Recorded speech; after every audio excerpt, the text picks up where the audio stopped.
Hello বন্ধুগণ, আপনারা কেমন আছেন? তো আমি ভালো আছি। আজকের রেসিপি এই যে পেঁপেটা ঘষনি দিয়ে ঘষে নিয়েছি। তারপরে এইদিকে ছোলার ডাল 1 কাপ, এটা প্রেসারে সিটি মেরে নেবো চারটে। তারপরে এই যে ডালটা সিদ্ধ হয়ে গেল। এবারে কড়াইতে সর্ষের তেল দিয়ে এটা রান্না করতে হবে।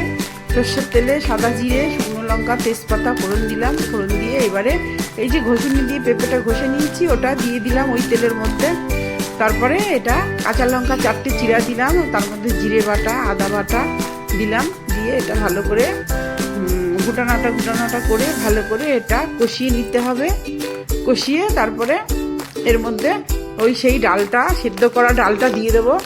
তারপরে ডালটা দিয়ে একটু ভালো করে কষিয়ে নিয়েই হয়ে গেল পেঁপে ছোলার ডালের ডালনা। তো বন্ধুগণ, এইভাবে আপনারা পেঁপে দিয়ে ছোলার ডাল দিয়ে ডালনা করে খেয়ে দেখবেন।